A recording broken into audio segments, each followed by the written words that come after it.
안녕하세요. 반갑습니다. 사회보장론을 강의하고 있는 김상범입니다. 이번 시간은 10주차 이제 온라인 강의 시간인데요. 우리가 10여 주차에 배워볼 내용은 이제 노인 장기 요양보험 제도입니다. 제가 학부를 졸업할 당시에 이 장기 요양보험 제도가 도입이 되면서 그 사회복지사가 굉장히 좀 유망한 직종으로 좀 대두되기 시작했었죠. 제가 입학을 할 때도 뭐 사회복지사가 뭐 앞으로 관련된 업무들이 좀 많이 늘어날 것이고 이제 채용률이 아주 높을 것이다 뭐 이런 얘기는 있었는데 학부를 이제 다니면서는 그때는 이제 뭐 처우가 좋지 않았고 또 사회복지사가 굉장히 봉사와 관련되어 있는 업무다 뭐 이런 인식들이 강해서 뭐 그때에 비해서는 지금 처우가 굉장히 좋아졌고 졸업할 당시에는 이제 장기요양보험 제도가 생기고 그게 지금은 아주 활성화되어서 진행되고 있기 때문에 노후에 이런 뭐 재가복지센터나 뭐 장기요양보험 요양기관으로서 등록을 해서 이후에 노후나 뭐 제2의 뭐 잡 이런 것들을 진행하기에 좀 의미 있는 제도가 되었다고 생각이 됩니다. 인구가 점차 이제 고령화되면서 이제 노인 관련 질병이 굉장히 많이 늘어나게 됐죠. 그러면서 특히 이제 요양과 이제 돌봄이 필요한 질병군이 많아지게 되었습니다. 그런 사람들이 많아지면서 이 장기요양보험 제도가 큰 역할을 하고 있는데요. 오늘은 그 내용에 대해서 좀 배워보도록 하겠습니다. 그리고 제가 다루는 내용 중에서 직접적인 신청이나 뭐 등급에 관한 내용이 뭐 물론 기록은 되어 있지만 요거는 발표하시는 분이 그 내용들을 좀 정리해서 진행을 하도록 하고요. 개괄적인 내용들을 이제 제가 영상을 통해서 정리를 해보도록 하겠습니다. 가장 최근에 이제 만들어진 사회보험이라고 할 수 있겠죠. 그리고 이제 현재 많은 분들이 혜택을 받고 있는 제도라고도 볼 수 있습니다. 먼저 첫 번째는 이 관련된 그 장기요양보험 제도가 어떻게 해서 도입되게 되었는지 또 어떻게 발전되었는지 알아볼 거고요. 두 번째는 현황으로서 대상, 신청 자격, 급여, 재정, 관리, 운영 체계 그렇게 알아볼 거고 마지막으로 문제점 및 발전 방향 좀 정리를 해보도록 하겠습니다. 요즘에 예전에 비해서 장기요양보험 제도가 많이 변화되었고 그것과 관련된 영상들이 좀 많이 있어서 영상도 넣어놨으니까요. 그 영상도 보면서 수업 내용들 다시 정리해 보시기 바랍니다. 먼저 도입 목적입니다. 일단 기본적으로 이제 노인성 질환이 굉장히 많이 늘어나게 되었고 이러할 경우에 이제 질환을 앓고 있는 노인성 질병을 가지고 있는 어르신들이 사실은 일상생활이 어려운 경우가 좀 대부분이죠. 그렇기 때문에 요양이 필요하게 되는 겁니다. 이런 요양을 하기 위해서는 비용이 많이 발생을 하는 것도 있지만 돌봄을 수행하는 사람이 좀 경제활동 인구라고 볼 수가 있다는 거죠. 그래서 기존에 뭐 성인이나 중년 이상의 사람들이 이제 돌봄을 위해서 노동력을 제공해야 되다 보니 경제활동 인구가 줄어드는 형태가 되어버리는 겁니다. 그래서 노인성 질환으로 인해서 발생하는 많은 진료비에 대한 부담을 덜고 또 경제활동 인구가 계속적으로 경제활동을 이어가기 위해서 그런 차원에서 이 장기요양보험 제도가 도입이 되었다 이렇게 볼 수가 있겠습니다. 고령화에 대한 이슈는 이제 2000년대 초반 그러니까 21세기가 시작이 되면서부터 이제 나타나게 되었고 점차 출산율은 줄고 또 기대 수명은 증가하게 되면서 특히나 그 속도가 굉장히 빠르다는 것이 이제 한국에서의 중요한 이슈였죠. 그런 것들을 대비하기 위해서 2001년부터 장기요양보험 제도가 논의되기 시작했습니다. 그러면서 이제 김대중 대통령과 노무현 대통령을 지나면서 이게 제도화되기 시작했죠. 그렇게 쭉 계속적으로 진행을 해 오다가 종래 한 2008년도 7월 1일부터 시행하게 되었습니다. 당시에는 이제 제가 서비스를 제공할 수 있는 어떤 요양기관도 많이 없었고, 이게 요양보호사도 많이 없었기 때문에 좀 한계가 많았지만, 지금은 요양이 필요하다고 하면, 특별히 또 잡이 없는 사람이라고 하면 이제 비용을 오히려 받을 수 있는 형태도 진행이 되고 있기 때문에 요양보호사 자격증이 잡이 없는 사람들이 취득하는 아주 높은 순위권의 우선 자격증이 되었다고 볼 수가 있습니다. 그러한 차원에서도 어떠한 급여 체계가 있는지 살펴보면 굉장히 유용할 것 같다는 생각이 듭니다. 먼저 적용 대상에 대해서 좀 살펴보도록 할게요. 적용 대상은 이제 국민건강보험 가입자 모두가 다 노인장기요양보험 가입자가 됩니다. 실제로 별도의 물론 우리가 내는 보험료 중에 일부가 이제 따로 편성되어 있긴 하지만, 건강보험이 시작이 되고 제공이 되는 대상자는 당연하게 노인장기요양보험도 가입하게 됩니다. 이렇기 때문에 대상이 건강보험과 또 장기요양보험의 대상이 동일하다고 볼 수가 있다는 거죠. 그래서 장기요양보험의 보험료는 이제 우리가 내고 있는 국민건강보험의 보험료 중에서 일정한 비율이 조금 더 추가돼서 나온다는 겁니다. 장기요양보험 제도는 10.25% 정도가 되는데요. 그러니까 20만원 정도의 어떤 건강보험료를 낸다고 하면 한 2만원 정도의 비용이 장기요양보험의 보험료로 나가게 된다는 거죠. 이 밖에도 이제 장기요양보험은 실제로 건강보험법과 거의 유사한 형태로 대상의 기준을 가지고 가고 있다, 이렇게 볼 수가 있겠습니다. 당연히 이제 당연 적용 제외 대상도 동일하고요. 이게 적용되는 사람도 이제 뭐 해외에 파견되어 있는 사람도 이제 불가능하게 된다, 그렇게 볼 수가 있겠습니다.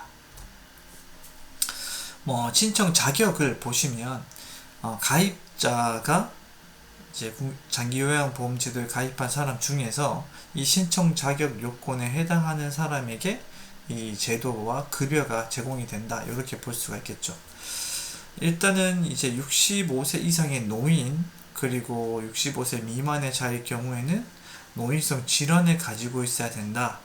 그래서 노인 중에서도 이런 질환을 가지고 있거나 노인이 아니라고 해도 노인성 질환을 가지고 있으면 장기요양보험 제도의 혜택을 받을 수가 있게 됩니다.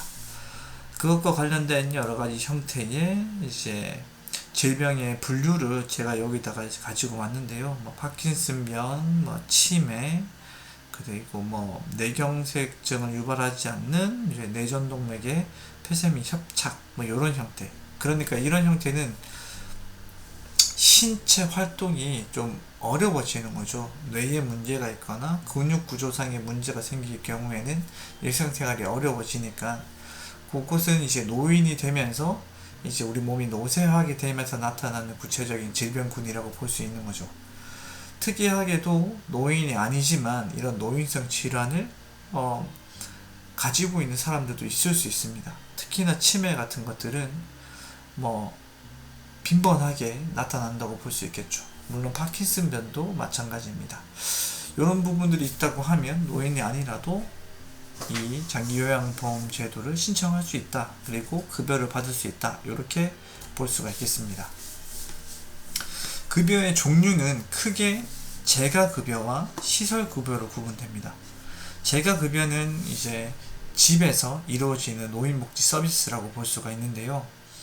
요양보호사나 의료인이 이제 집으로 방문을 해서 해주는 케어 서비스라고 보면 되겠습니다.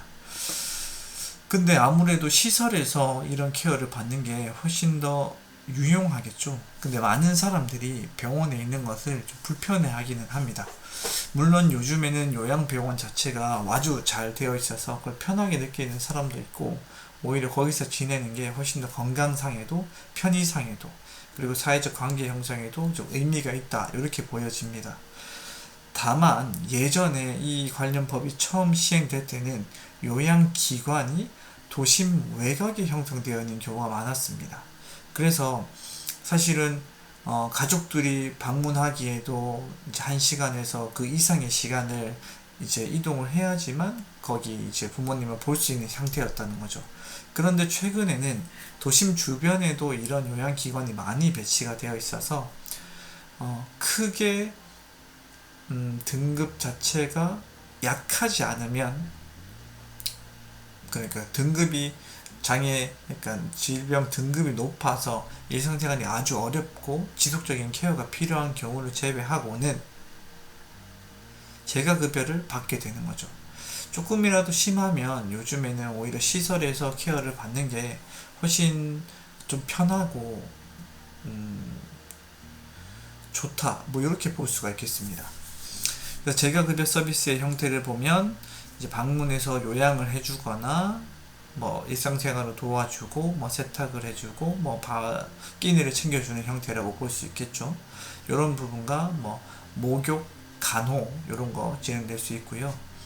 그리고 이제 주된 돌봄을 할 수 있는 이제 사람이 없을 경우에는 주야간 보호나 단기 보호도 진행될 수가 있습니다.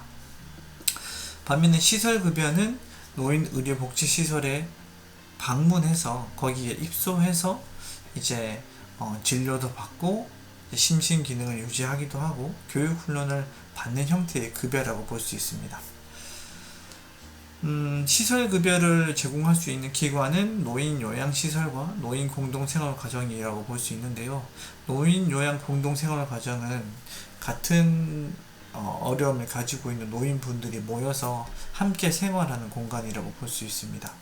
이런 기관에서 공동생활 과정에서 활동하시는 분들도 이제 시설급여를 받을 수가 있다 이렇게 볼 수가 있겠습니다. 특별 현금 급여가 있는데요. 이건 현금으로 지급되는 급여라고 할 수가 있는데 가족 요양비가 여기에 해당합니다. 수급자가 부득이하게 방문 요양이 이제 어렵다. 그러니까 요양기관에서 할 수 없을 경우에 가족이 이제 이 어르신들을 케어하는 거죠. 노인들을 케어한다고 하면 장기 요양 급여가 시설에 나가야 될 것인데 그것이 이제 가족에게 지급된다고 볼 수가 있는 거죠. 그러니까 병원에 나갈 비용을 가족에게 준다. 대신에 병원에서 케어해야 될 부분을 이제 요양보호사인 가족이 또는 뭐 그 역할을 할 수 있는 가족이 진행을 한다. 이렇게 볼 수가 있는 거죠. 그럴 경우에는 현금을 받을 수가 있다. 요양비를 지급받기 위한 조건을 살펴볼 수 있는데 지역이 그 대상자가 지내고 있는 지역이 이제 도서 상간 벽지일 경우에 관련된 요양기관이 없을 수 있잖아요. 그럴 경우에 부득이하게 가족이 케어할 수밖에 없고 그럴 경우에는 이제 가족에게 요양비를 지급하게 된다. 이렇게 볼 수가 있겠고 특히 뭐 기관에 방문해서 생활하는 게 어려운 경우에도 해당할 수 있습니다. 여기 뭐 신체, 정신, 성격 등의 사유로 너무 좀 까탈스럽거나 이제 시설에 입소하는 것을 완강하게 거부하는 사람들 또는 공동생활 활동을 하기 어려운 뭐 여러 질병을 가지고 있는 사람들 같은 경우에는 집에서 요양을 할 수밖에 없겠죠. 그럴 때는 가족 요양비를 받을 수 있게 됩니다. 그 다음에는 본인부담금인데요. 우리가 건강보험상에서도 대체로 의료급여를 이제 현물로서 받게 됩니다. 우리가 뭐 진단을 받거나 약물을 처방받거나 뭐 진료를 받을 경우에 그것에 대한 비용을 이제 건강보험공단에서 대신 내주는 거죠. 그러니까 국가가 그 서비스를 제공한다고 볼 수 있습니다.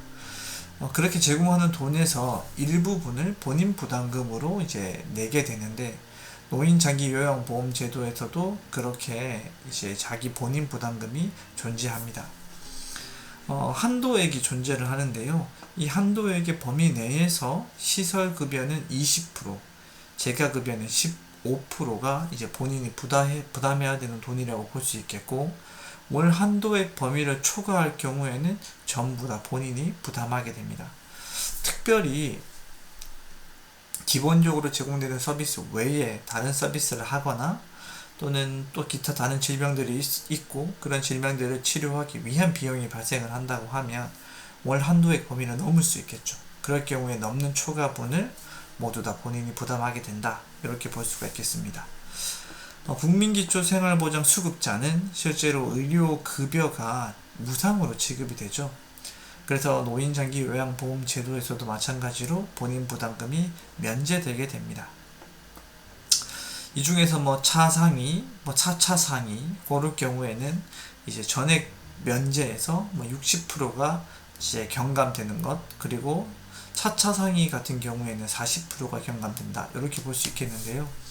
수급권자는 전혀 내지 않고 수급권에서 조금의 뭐 차상위 계층일 경우에 소득 구간이 수급 기준보다는 조금 높을 경우에 이렇게 경감되는 제도가 있다.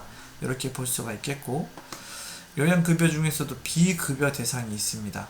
그러니까 급여에 포함되지 않는 부분, 식사 재료비나 뭐 원래는 뭐 4인실, 6인실이 기본 세팅인데 여기서 뭐 우리 부모님은 뭐 상급 침실, 1인실이나 2인실을 쓰겠다. 그러면 요거는 이제 비급여 대상이라는 거죠.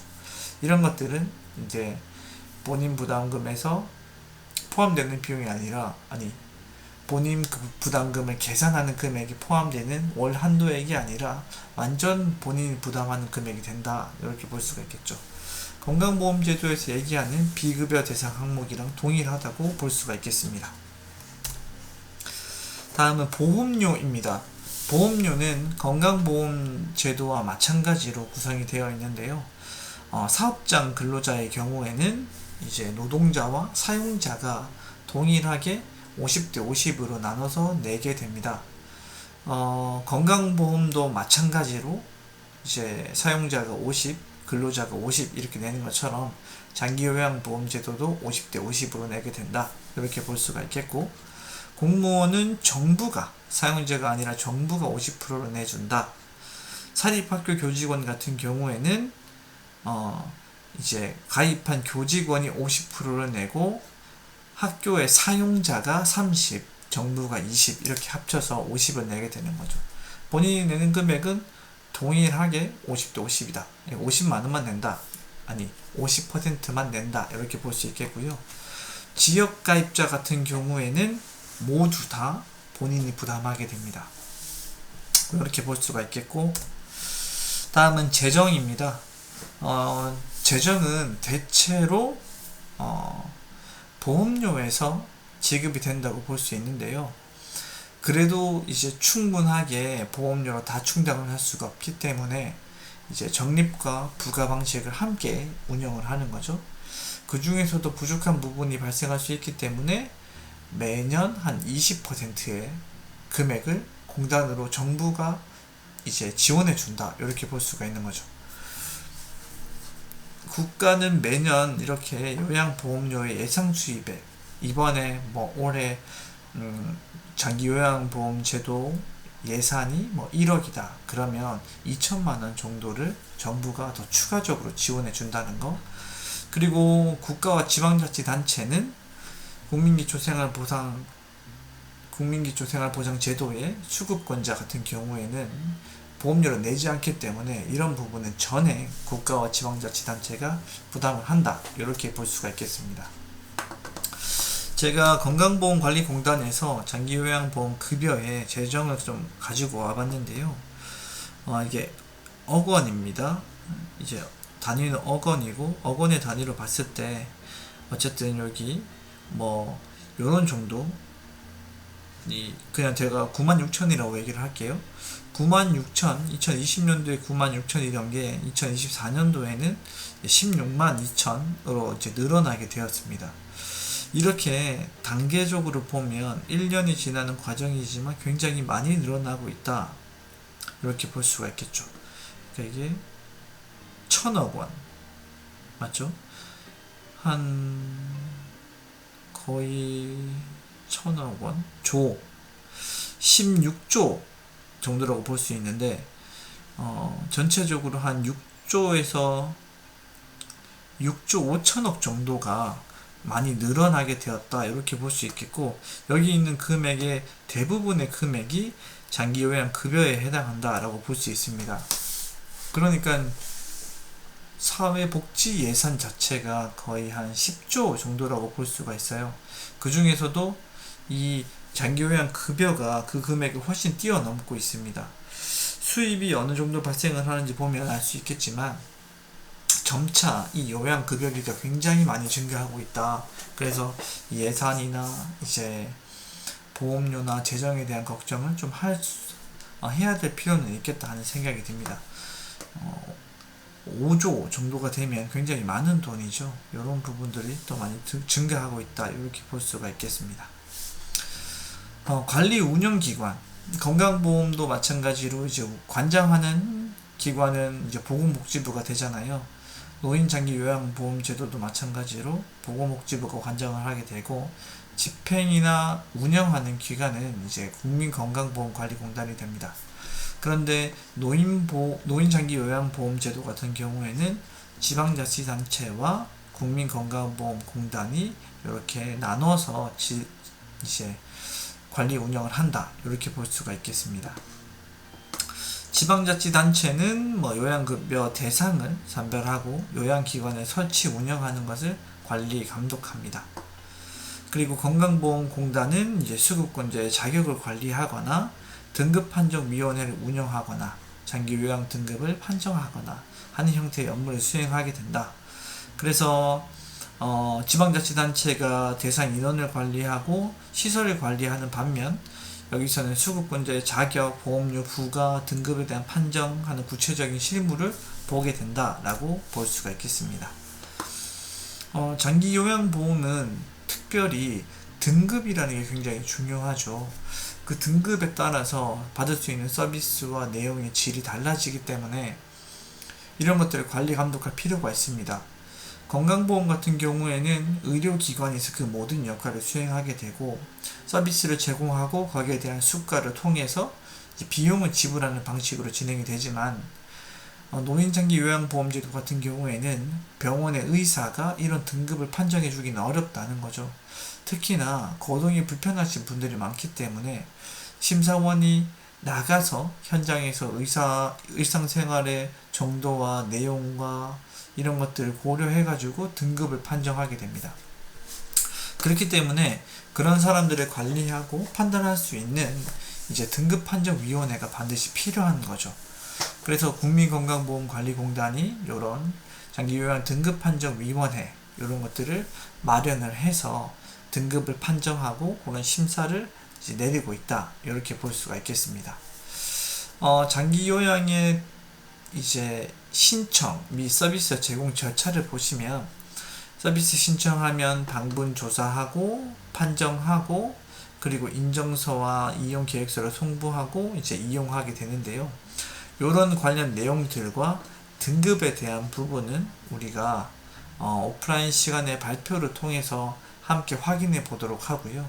직접 우리 이용해 보시는 분들도 있고 주변에 그런 사람들도 있을 수 있으니까 그 내용과 실사례를 기준으로 더 깊이 있게 이해해 보는 시간이 될 수 있도록 좀 진행을 해 보도록 하겠습니다. 그 다음에 요양기관의 설치 운영입니다. 재가급여를 제공할 수 있는 요양기관과 시설급여를 제공할 수 있는 요양기관을 설치하고 운영할 수 있습니다.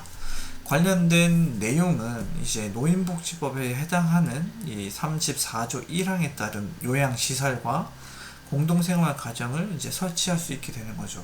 이걸 설치하는 과정과 승인 심사하는 과정을 지방자치단체에서 진행을 하게 됩니다. 관련 법과 관련 이제 시행 규칙들을 토대로 규정에 맞게 설치를 하면 이제 신고를 하고 허가를 받을 수 있게 되는 거죠. 이러한 형태로 진행되게 된다.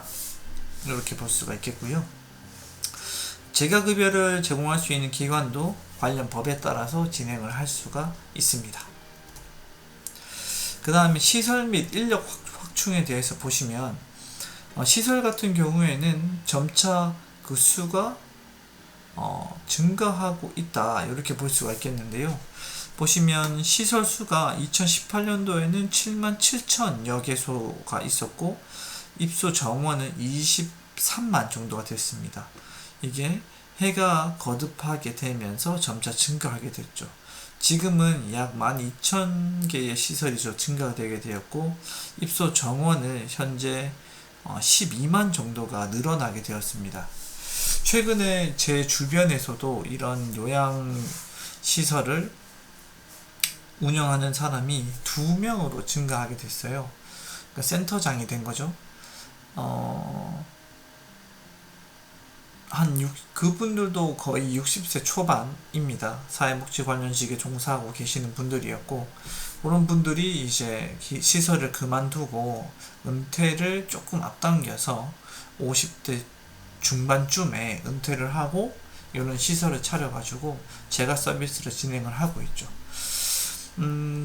사회복지사 자격과 요양보호사를 확보할 수 있으면 이렇게 마련해서 추진하는 것도 괜찮은 방법이 될 수가 있겠다.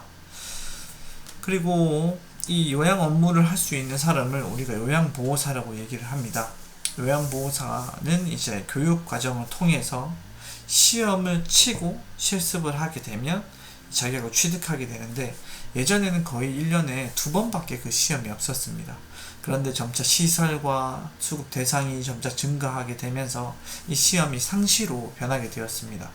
그래서 물론 실습 시간이 늘기는 했지만, 그래서 이제는 뭐 한 달에 한 번 또는 2달에 한 번씩 이제 필기 시험이 열리고 있으니까 응시를 하면 할 수가 있다. 그리고 사회복지 자격이 있으면 아마 실습 시간이 줄어들게 된다. 뭐 이렇게 볼 수가 있겠습니다. 그 다음에 장기요양급여 지불 제도로 보시면, 먼저 수급자가 서비스를 받으면 거기에 대한 비용이 요양기관에게 이제 쌓이게 되죠. 이 비용을 국가가 내주는 거라고 볼 수 있겠습니다. 그래서 장기요양기관은 국민건강보험공단에다가 이런 시설급여에 대한 비용을 이제 통보하게 된다. 그리고 이 내용을 심사해서 얼마를 지급하게 되겠다고 확인을 하고 그 다음에 그 비용을 지급하게 되는 거죠. 그리고 이제 공단은 이런 요양기관의 요양급여 평가 결과에 따라서 급여 비용을 줄이거나 또는 늘려서 지급하게 됩니다. 이 과정이 이제 현물 서비스가 지급되는 과정이라고 볼 수 있어요. 서비스 진행하고 거기에 대한 수가를 결정을 하고 그 비용을 공단에서 이제 시설로 지급해주는 형태, 건강보험과 유사한 형태라고 볼 수 있겠죠. 이런 내용으로 진행이 되고, 수급자는 이제 그 본인 부담금만 장기요양기관에 지급하면 된다. 이렇게 볼 수가 있겠습니다. 장기요양보험제도는 내용이 이제 건강보험에 비해서는 많이 적고, 그 중에서도 대상이나 대상 자격 같은 경우에는 오히려 동일한 부분에 있죠. 그렇기 때문에 조금 빨리 정리가 되었는데요. 이런 내용들은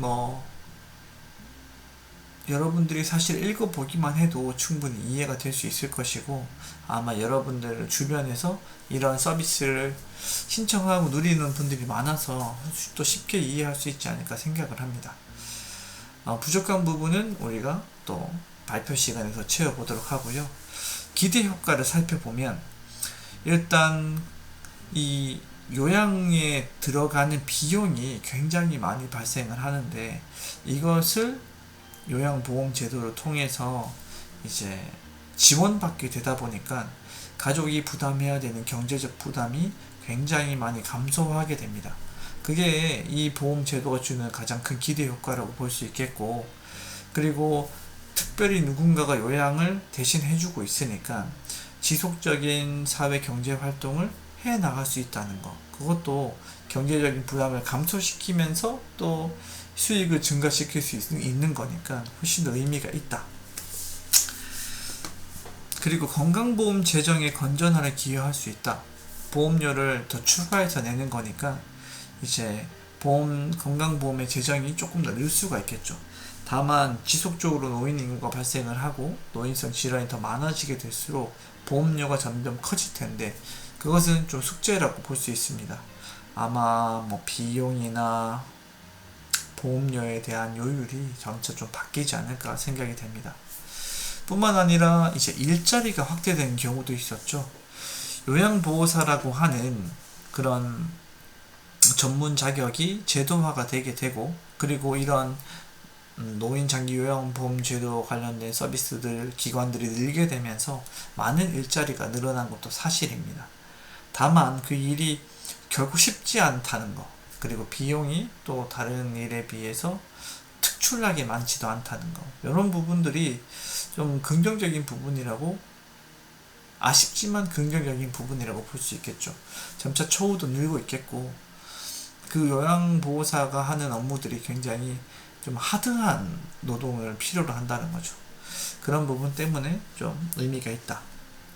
그리고 권리로서 급여를 받을 수 있다는 거, 보험료를 냈기 때문에 내가 정당한 혜택을 누릴 수 있다는 거. 그러니까 뭐 이제 아파서 미안하고 서럽고 하는 형태보다는 훨씬 더 인권적으로 케어를 받을 수가 있게 된다.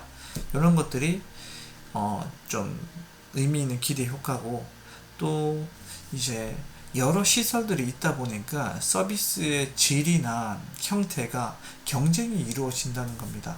많은 기관이 있으니 조금 더 능력이 많고 많은 서비스를 제공해 주는 그러한 이제 요양기관을 찾다 보니 노인 관련 서비스가 점차 증가하게 된다는 거. 그러니까 질적으로 이제 증가하게 된다는 게 좀 장점이라고 볼 수 있겠습니다.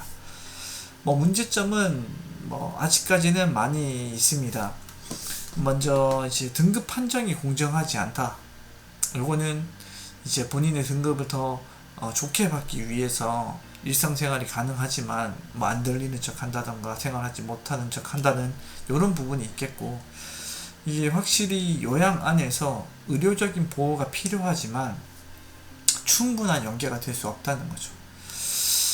뭐 이렇게 의사들이 이 요양기관에 상주하는 건 아니니까 이런 부분은 좀 아쉬운 부분이 있다. 그리고 시설 보호 위주로 이제 운영될 경우에는 가족이 돌볼 수 있는 기능과 가족과의 관계, 그런 가족의 기능이 조금 파괴될 수 있고, 점차 서비스가 증가되고 삶의 상대적인 비교가 이루어질수록 서비스를 위한 형태의 비급여 항목들이 늘다 보니까 본인 부담이 과중될 수 있다. 그리고 정부의 재정 지원이 부족하다. 뭐 의료급여를 수급한 사람들이나 차차 상위 계층 같은 경우에는 이제 서비스 비용을 자꾸 정부와 지방자치단체가 제공하기 때문에 좀 비용적인 부분에 어려움이, 재정의 고갈이 이루어질 수 있다 하는 것이 좀 특징적인 부분이 될 수가 있겠습니다. 이제 영상을 보면 아마 마무리가 될 것 같은데요. 장기요양보험제도는 이런 이제 문제점을 가지고 있지만 여전히 우리 생활에 꼭 필요한 부분이라고 볼 수 있겠고, 이런 보험이 없었다고 하면 훨씬 더 어려운 환경에 처할 수밖에 없는 게 지금 현대의 현실인 것 같습니다. 조금 다루지 못했던 내용들은 오프라인 시간에 더 다뤄보는 것으로 하고요. 오늘은 여기까지 하도록 하겠습니다. 동영상 마저 보면서 오늘 수업했던 내용도 좀 정리해 보시기 바랍니다. 이만 마치도록 하겠습니다.